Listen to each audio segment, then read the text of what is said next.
당신의 질문자를 먼저 점검하라는 제목으로 하는 말씀을 증거토록 하겠습니다. 여러분 축복을 누리시길 바라요. 여러분 우리가 꿈꾸지도 못했던 진짜 복이 무엇인가에 대해서 계속 이제 시간 말씀을 전하고 있는데, 우리가 축복받고 승리하고 성공한 한 해를 살기 위해서는 먼저 축복의 정의가 필요한 것 같아. 자, 축복과 성공이 무엇이냐, 잘 사는 것이 무엇이냐라는 거예요. 여러분 저 여러 가지 성공과 축복의 정의가 있겠지만, 전 이렇게도 한번 생각해 봤어요. 우리 인생에는 내가 인지하든 그렇지 못하든 수많은 선택과 결정이 그냥 수도 없이 우리 삶을 지나쳐가요. 그러니까 내가 인지를 잘 못해서 이제 익숙해져서 그렇지, 하루에도 여러분 수천 가지의 선택이 여러분 삶을 지나쳐갔다니까.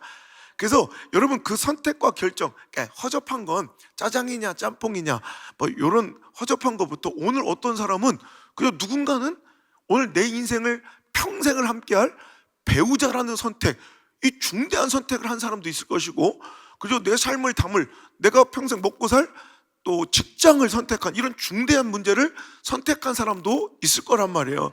자, 이런 선택과 결정들이 모두어져서 자, 그 사람의 인생에 실패와 성공을 가누는데, 자, 어떤 사람이 하루를 정리하고 이제 잠자리에 들으면서 하루를 이제 떠올려 보는 거예요.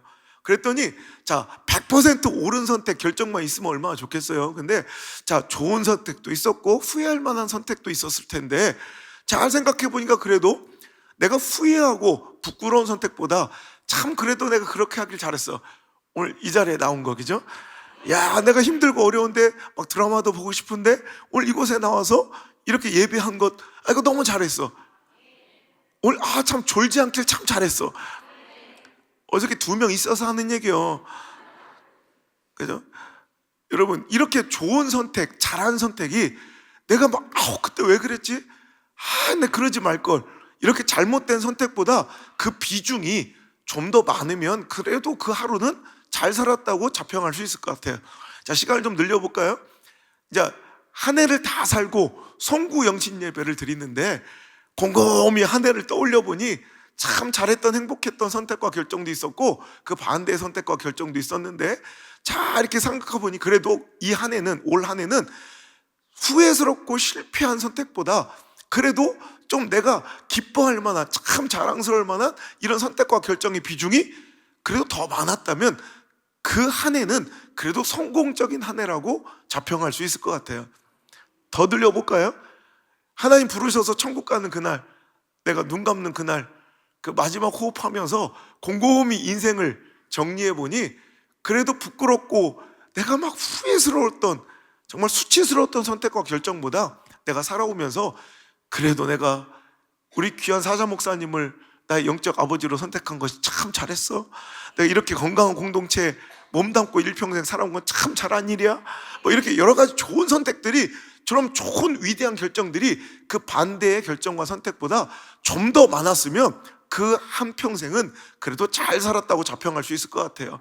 자, 이렇듯 우리는 좋은 선택이 많은 것, 좋은 결정이 그릇되고 후회할 만한 결정과 선택보다 많은 것, 이것이 또한 인생의 성공이라 또 정의 내릴 수도 있을 것 같아요. 여러분 올 한 해는 좋은 선택 많아지길 바랍니다. 여러분의 일생은 좋은 결정이 많아지길 축복합니다. 이게 어찌 보면 굉장히 좋은 축복이에요, 그죠? 이게 성공이에요. 좋은 결정, 후회하지 않을 결정 많이 하는 거, 이게 바로 인생의 승리예요. 자, 그런데 보니까 우리는 사회적 동물이기 때문에 어떠한 문제와 갈등을 풀어내고 내가 선택과 결정을 이뤄낼 때 나 혼자 독자적으로 독단적으로 모든 걸 결정하고 선택하는 사람들은 거의 없어요.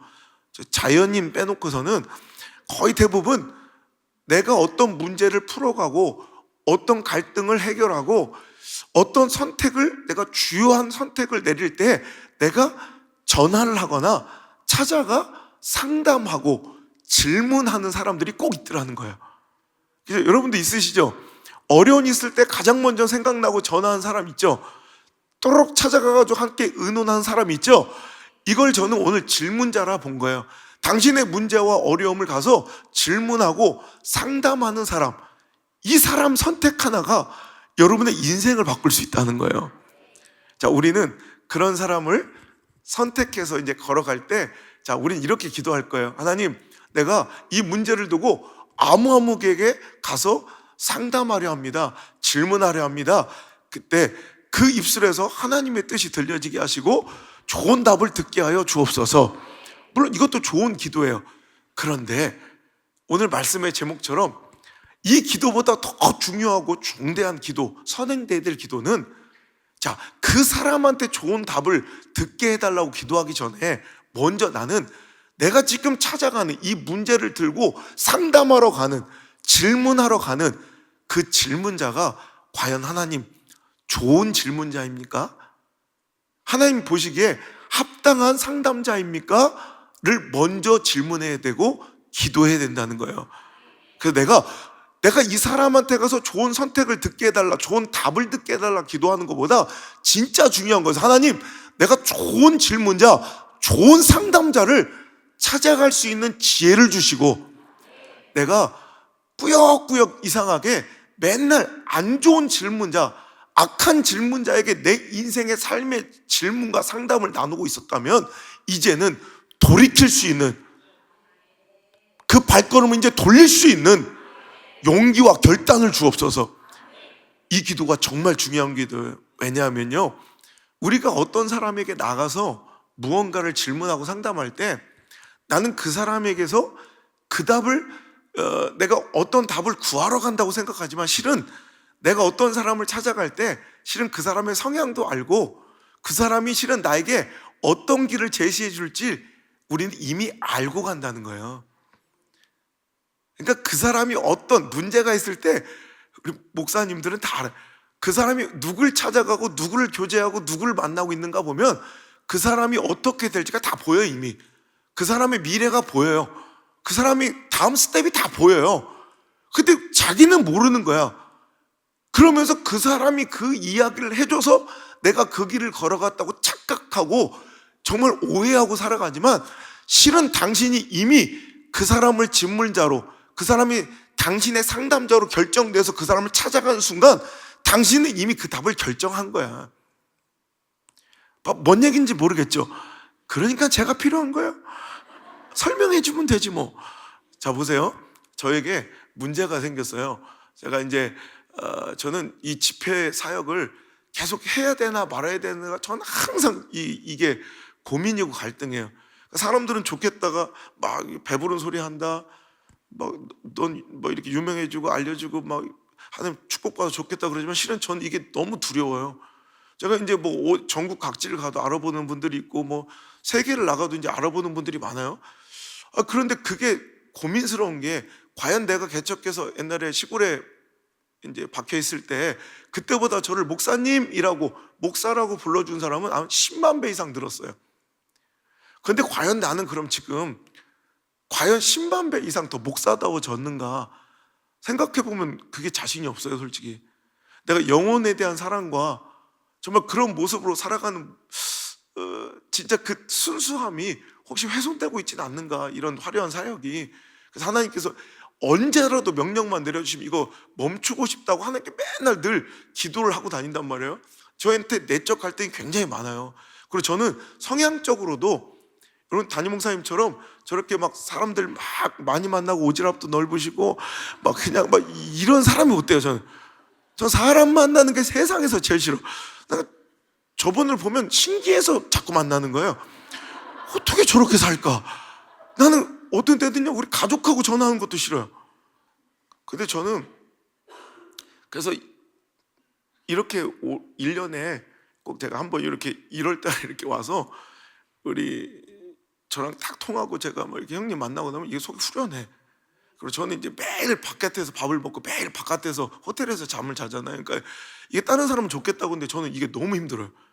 모르는 사람하고 밥 먹는 게 막 웃어주면서 어디로 막 얘기는 하고 있는데, 내가 솔직히 이건 밥이 아니에요. 식사가 아니라 끝나고 들어가면, 식사를 끝나고 호텔에 들어오자마자 컵라면 혼자 끓여 먹어요. 이건 식사가 전혀 안 된 거야.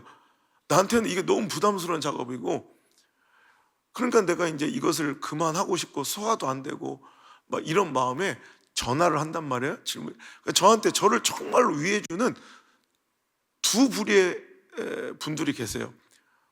어떤 모 목사님은 제가 이런 류의 질문을 드려요. 목사님, 내가 이 사역을 계속 하는 게 좋겠습니까? 그만두는 게 좋겠습니까? 저는 이렇게 부흥집회 다니고 방송 사역하는 게 너무 힘들고 저는 좀 두렵습니다. 그러면 그 모 목사님은 저한테 그래요. 배부른 소리 하지 마십시오. 메뚜기도 한철입니다. 물 들어왔을 때 놓쳐야 합니다. 목사, 생각해 보세요. 골골 아파서 병원에 누워서 신방 받는 게 좋습니까? 건강해서 신방 다니는 게 좋겠습니까? 배부른 소리 하지 마십시오. 내가 안 목사 우리 교회 매년 부르는 것도 안 목사가 와서 건강함을 끼치니까 부르는 거지, 우리 광예가 친해서 부르는 것도 있지만, 근데 만약에 당신이 영이 상하고 영이 건강하지 못하면 아무리 친해도 절대로 부르지 못한다는. 그러니까 제가 포동교회 9년, 이제 아이고 얘기해야 돼. 9년을 집회를 가네. 9년을 매년. 자, 그런데 똑같이 저를 사랑하시는데 어떤 장로님은 제가 이런 류의 질문을 던지면 목사님 집회를 줄이셔야 합니다. 집회 안 나가는 게 좋겠습니다. 둘 다 저를 진짜 사랑하세요. 둘 다 저를 진짜 위해서 하시는 말씀이 답이 달라요. 자, 그런데 제가 알았어. 나는 모른다고 생각했어요. 갈등하고 있다고 생각하는데 내가 이런 고민이 있을 때마다 누구한테 전화하고 있는지 알아요? 김문노 목사님한테 전화하고 있더라고. 그러니까 내 마음속에 이미 나는 집회를 나갈 생각을 하고 있는 거야. 야, 내가 그러니까 여러분 보세요. 제가 막 소화도 안 되고 잠도 안 오고 막 이렇게 몸이 되게 안 좋아진 적이 있어. 자, 이 문제를 가지고 문제를 풀 수 있는 방법은 많아요. 이 문제를 가지고 내가 병원을 찾아가요. 그럼 병원에서 의사를 이 문제를 풀 수 있는 질문자로 선택했다면 여러분 거기서 내릴 답이 이상하게 상상이 안 가고 가늠이 안 돼요? 여러분 병원 가면 뻔해요. 뭐 하자고 그래? 쉬라고 그러고 피 뽑아서 검사해보자고 그러고 찍어보자고 그러고 오줌 받아 오라고 그래요. 거기는 이제 그걸로 이제 모든 걸 문제를 풀어보려고 할 거예요. 자, 그런데 또 이 문제를 가지고 그럴 리 없겠지만 우리가 이런 문제, 답답한 문제를 가지고 그럴 리 없겠지만 무당한테 그럴 리 없겠지만 그죠? 무당한테 딱 찾아가서 내가 요즘 잠나고 막 힘든 일고 막 이상 계속 얘가 뭔가 얹힌 것 같고 이상하다. 그럼 여러분 무당한테 가면 무당이 어떤 솔루션을 제시할지 여러분 모르고 가요? 궁금해요? 뻔해요. 무당한테 가면 뭐라고 해요? 어떻게 잘 알아? 이거 두탕 떼는 거 아니야? 주일날 왔다 월요일날 거기 가는 거 아니야? 보세요. 여러분 교회 다니는 사람도 다 알잖아. 무당한테 가면 다른 솔루션이 없어요. 굿하자고 해요. 돈이 좀 없어 보이면 자기처럼 그럼 부적이나 하나 써갖고 가라고 그래. 이 둘 외에 다른 솔루션 나온 거 보신 분 절대 없어요. 그러니까 무당한테 가는 이들은 굿으로 문제를 풀려고 하면서 가면서 그 솔루션 듣고 내가 굿해야 되는구나 이걸 거기서 처음 알게 된 것처럼 생각을 해요. 자, 여러분 여러분 똑같은 어떤 문제를 가지고 담임 목사님 찾아가요. 담임 목사님 뭐라고 할까요? 봐봐, 다 알잖아. 다 아는 거예요. 거기서 그래야 되겠죠. 새벽기도 나와야 되겠죠. 이러고 돌아왔지만 그리고 나서 새벽기도 나온 게 아니라 당신이 이미 목사님을 찾아갈 때, 이 문제를 들고 목사님을 찾아갈 때부터 당신은 이 문제를 뭘로 풀려고 한 거예요? 기도로 풀려고 내 마음속에 이미 결정이 난 거예요. 무당한테 갔더니 당신 요즘 기도 생활 안 하지? 새벽 기도부터 회복하세요. 이럴 리 만무하고 목사님한테 찾아갔더니 이건 기도로 풀 수 있는 문제가 아닙니다. 굿이나 한판 하십시오. 이러지 않는다는 거죠. 그러니까 내가 기도로 문제를 풀고 싶은 사람은 목사님을 찾아가고 굿하고 싶은 것들은 무당을 찾아가는 거지. 여러분 거기 가서 그 답을 들어서 내가 그 결정을 내린 게 아닌데도 나는 그렇게 그 사람의 답에 의해서 결정을 내렸다고 착각한다니까. 여러분 우리 교회 또 정수기업자들이 많아. 그때 내가 몸이 비리비리하고 이렇게 이런 문제를 설교 시간에 툭 던지면 무슨 그냥 닥터피쉬 마냥 나한테 확 몰려들어 구석쟁이로 날 끌고 가. 목사님, 물이 문제입니다. 물이. 우리 인체의 물이 몇 퍼센트입니까? 70%. 그런데 그 물을 함부로 드십니까? 그럼 정수기를 바꾸라 그래. 우리 교회 또 보험하는 이들이 많아. 그럼 나 저쪽 구석으로 데려가서 목사님, 그래서 보험이 필요합니다. 괜히 병원 먼저 찾아가서 병명 나오고 기록 남으면 보험 수가도 올라가고 보험도 못 들 수 있으니 미리 보험 먼저 들어둬야 합니다. 나는 하나님께 특별한 사랑을 받고 있다는 걸 그때 깨닫게 된 게 저는요 너무 기가 막힌 거예요. 또 딱 때마침 S화재에서 나한테 딱 맞는 보험이 나왔다는 거예요. 나한테 딱 맞는 게 하필 지난주에 나왔대. 나 이렇게 하나님 사랑을 하나 때문에 그런 거 아니야. 엘모 보험사에서 나한테 딱 맞는 게 엊그저께 또 나온 거야. 난 특별한 상을 받는다. 그때 또 깨달았어요.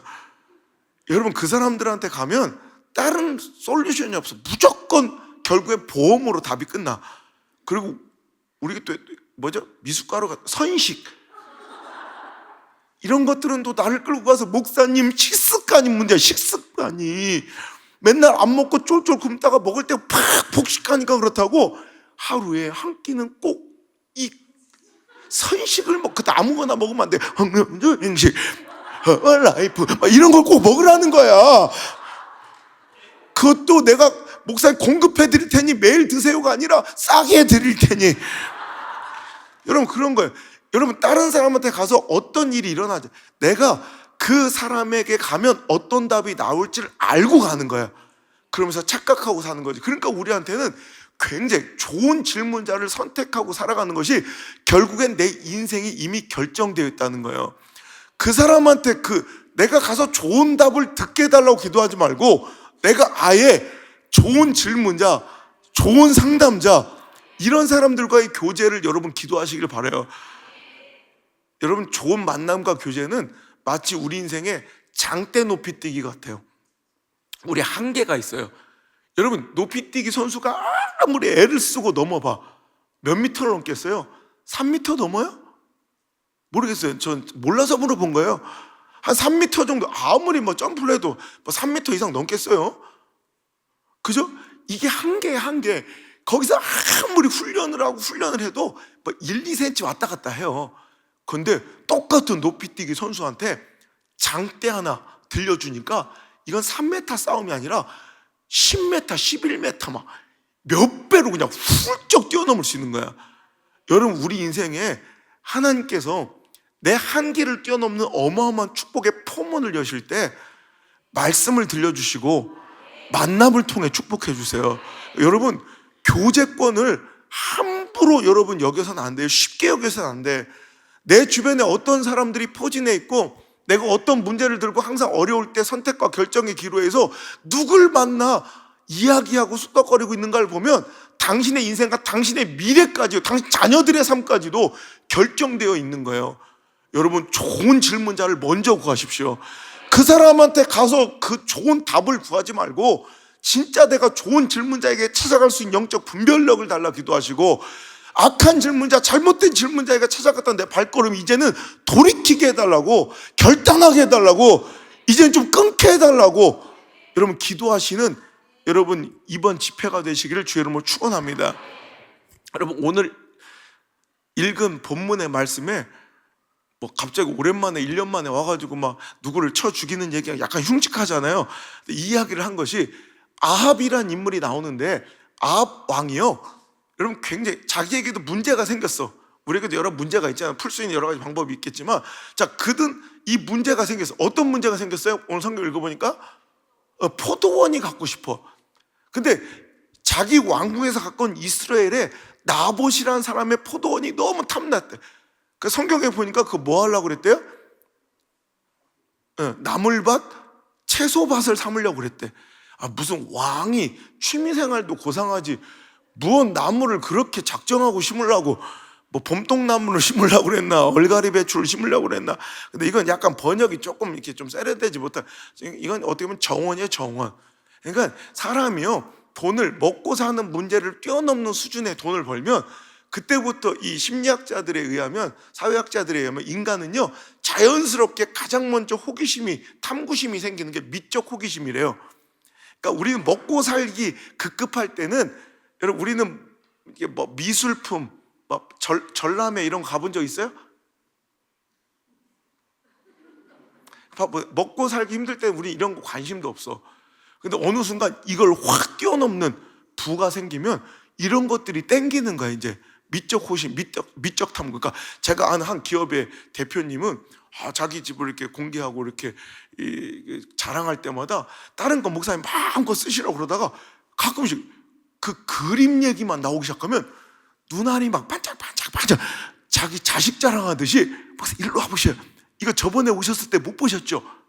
난 받는지 안 받는지 관심도 없어, 솔직히 말하면. 요게 목사님 호수는 작아도, 그러니까 호수 그림 크기는 작아도 이게 목사님 1억이 넘습니다. 여러분 이런 얘기 들으면 어때요? 마음이? 와, 과연 얼마나 신미로운 작품 세계가 있길래 1억이 넘는 호가하는 작품이 있을까? 와, 그 미적 세계가 뭐 이런 생각이 들어요. 아니면 가만 보자, 1억이면 짜장면이 뭐 이런 생각 들어요. 그죠? 네. 부자라면 여러분 아직은 돈을 덜 벌었다는 얘기요.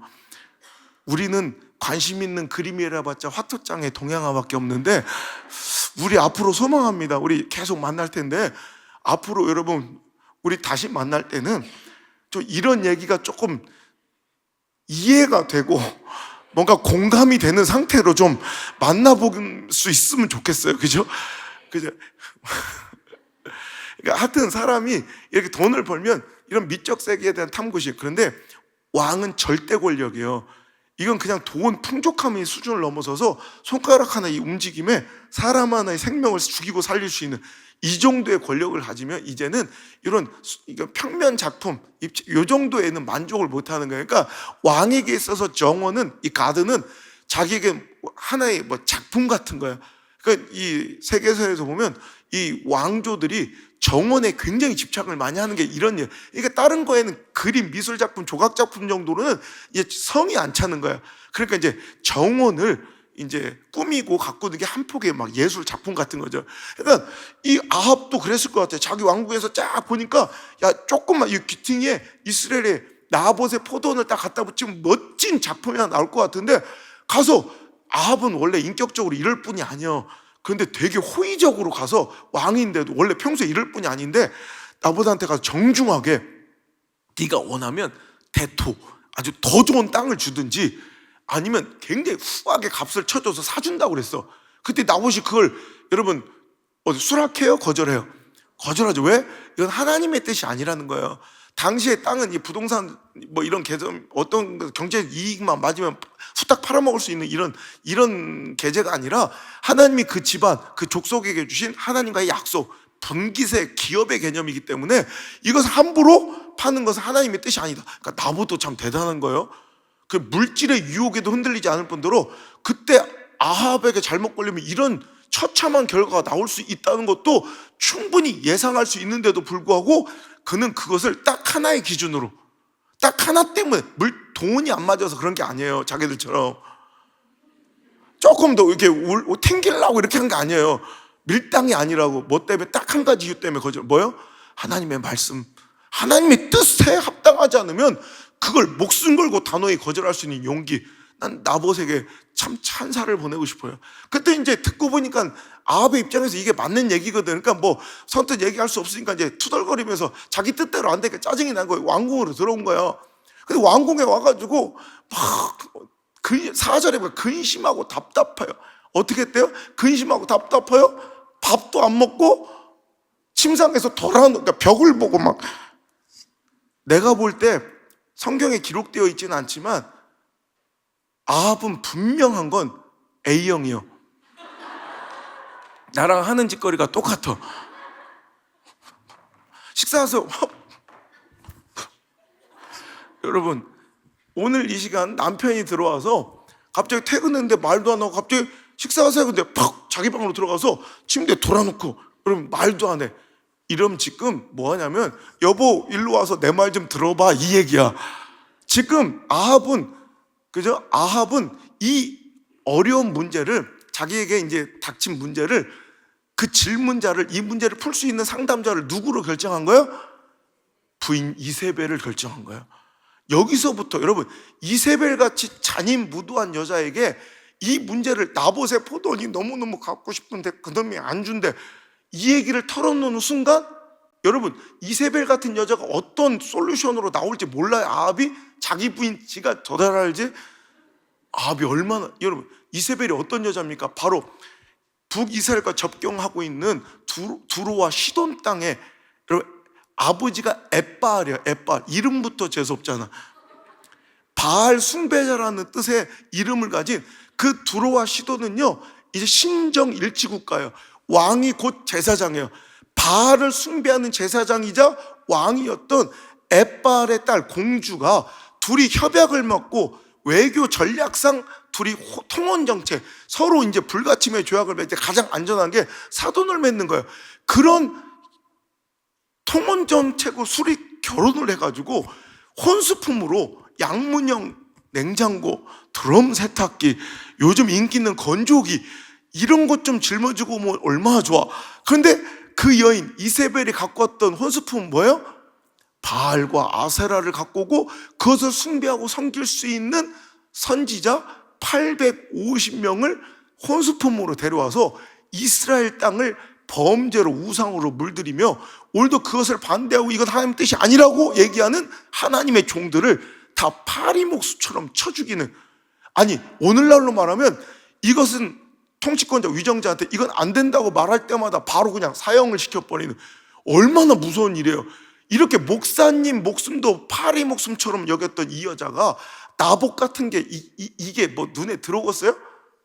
여러분 내가 이 이세벨이 얼마나 무서운 걸 내가 깨닫게 된 게 성경에 보면 여러분 열왕기서 18장에 보면 이 엘리야 당대 최고의 영적 지도자 엘리야가 있었잖아요. 그죠? 아합 시대 엘리야가 갈멜산상에서 얼마나 850대 1로 맞짱 떠가지고 승리하고 그 바알과 아세라 선지자들을 다 쳐 죽이고, 여러분 3년 반 동안 비가 내리지도 않은 그 땅에 그가 막 간절히 기도하자 소낙비가 쏟아지는 엄청난 사건.